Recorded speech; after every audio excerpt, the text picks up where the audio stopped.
Hey everyone, Brian Tro coming to you from Mossy Creek Fly Fishing with your fly fishing forecast. The date for today is Monday, November 11th. I want to thank everybody who's a veteran out there. Hope you all have a wonderful Veterans Day. The dry conditions continue. The much touted rain yesterday ended up being about 1/10 of an inch, which was welcome, but not enough. We need a lot more rain. So it's been very interesting this fall, coming out of the summer and coming out of the drought. It's been very much boom or bust. Pretty much all of our rain for the last couple of months has come from tropical systems and these big storms that have been coming across the country. They look great on the radar, they look promising, and then they just break up over the Alleghenies, and we're getting scraps and leftovers. So things continue to be dry, things continue to be low. In general, at least in the mountains right around here in the Shenandoah Valley, the leaves they just dropped. I mean, everything was really beautiful like 2 weeks ago, and then boom, they're all gone. Most of them are off, so not affecting our fisheries or your time on the water quite as much as they were a week or two ago, just by getting hung up and snagged, etc. So well, let's focus on some of the fishing that's been good and places where you want to focus here for the last couple of weeks. The musky fishing has been good. For those of you who are able to avoid the leaves and get out in the water, find some open water, it's been quite good for the last couple of weeks. It is low, it is clear. That has some advantages. When you can see really well, sunlight is right. Some of the clearest water we have on our large rivers like the James and the Shenandoah for the whole year is right now fall and winter. There's no algae, there's no turbidity. So there's places in the river that are 15, 20 feet deep, and you can see right down to the bottom. So that can make for some exciting sight fishing, which we do quite a bit of when the conditions are right. And additionally, it keeps you from having to do those big bow sweeps and figure eights every single time you strip up, okay? You ought to be able, under the right conditions, to see the fish if they're there, or see well below your fly to see if you have anybody following you, and make a decision. So you ought to be able to just pick up, launch that thing right back out. So musky fishing's been pretty good. Focus on your holes, focus on your slower water, but with some pretty warm days here the last month or so, they're out and they're active, and they're not always just in the deepest spot of the deepest pool. We're finding fish in 5, 6, 7 feet. So really cover your slack water, not just the deepest spots. They're there, and they're on the prowl. We've been catching some bass along the way. Again, this time of year we don't report on the bass fishing a ton because it really slows down. But if you've got a boat and you know what you're doing, and you know where those winter holes are, and you focus on the 2 or 3 warmest hours of the day, and you're careful to not spook these fish, you can catch some pretty nice bass. A lot of these huge fish, these big largemouth and smallmouth, over the years we started catching wild musky fishing. It's called bycatch. Pretty nice bycatch when you're trying to catch a muskie and you end up with a 5-pound smallmouth or an 8-pound largemouth. But they very much are on the same program as the muskie. They want like one big meal.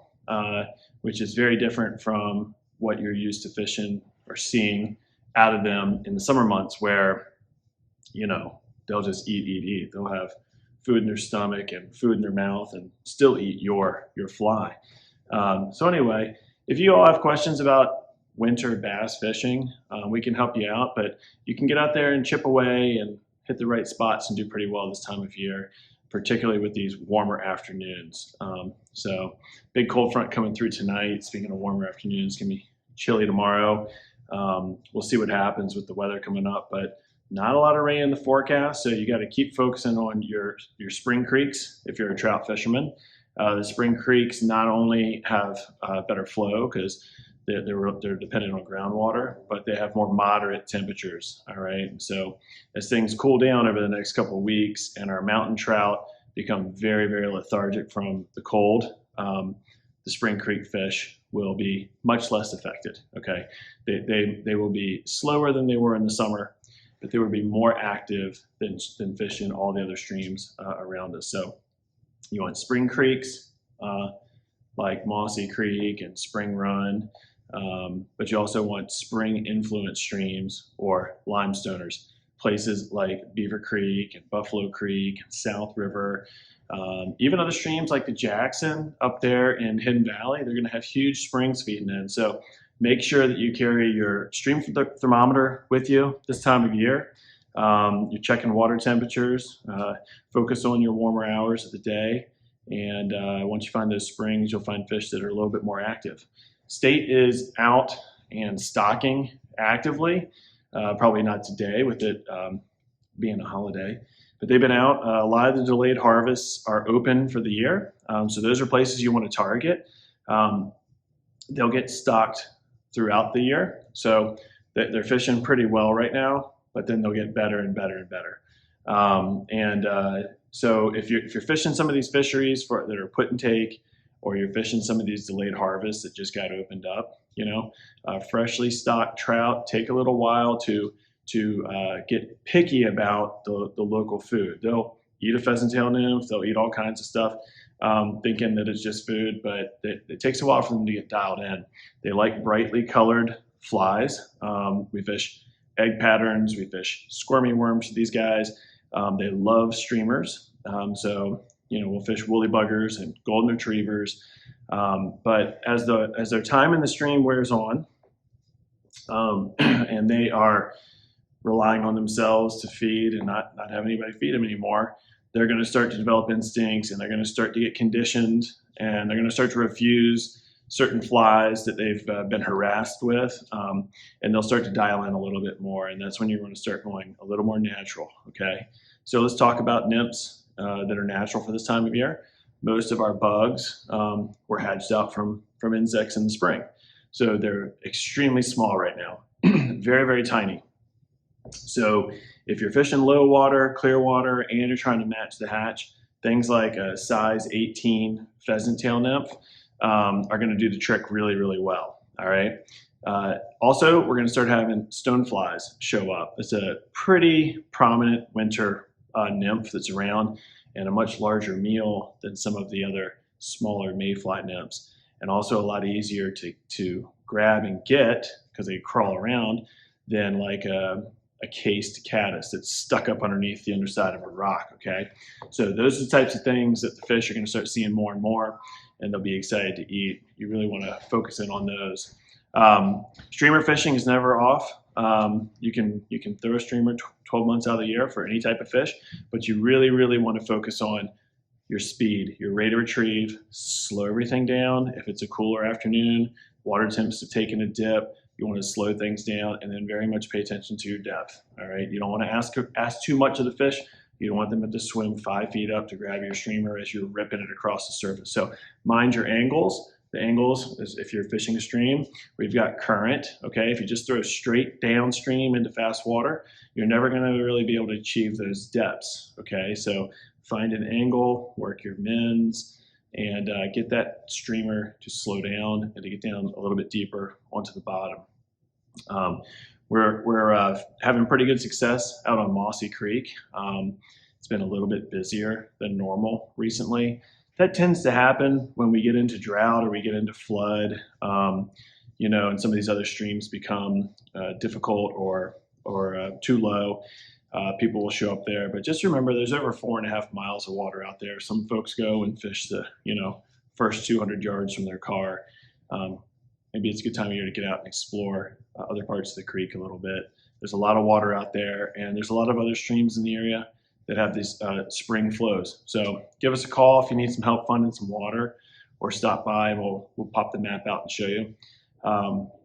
Up high, the brook trout, we're leaving them alone.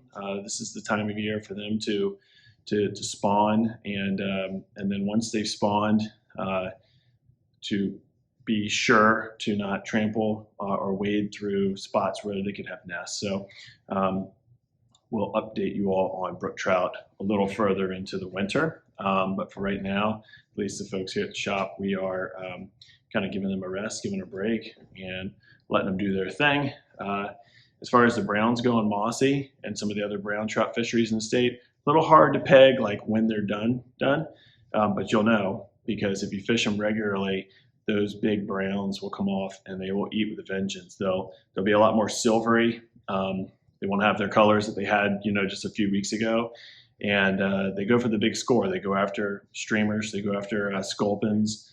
And so they're going to come off of the spawn hungry and try and eat heavily before real winter finally hits. So that usually happens around the middle of the months, like the 15th or so. We see that happening. So for those of you who have been going out there and only catching a few rainbows or only catching immature fish, that's probably why those larger browns are occupied and distracted. And we call it the shuffling. If you fish there regularly and you know where that big 22-incher is and that big 23-incher is, and there's two things I always tell people, there's two things that make fish leave their lives on that creek. One is loss of habitat. So like, let's say they live in an undercut bank and it collapses on them.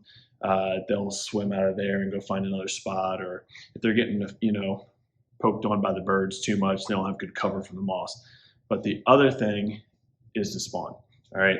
So you learn where all these guys are, you learn their address, and then they all go leave, find a mate, things like that. So anyway, that's about it. If you guys have questions, give us a call, stop by, or email us, and we'll be able to help you out and get out there on the water and enjoy yourself. See you next week.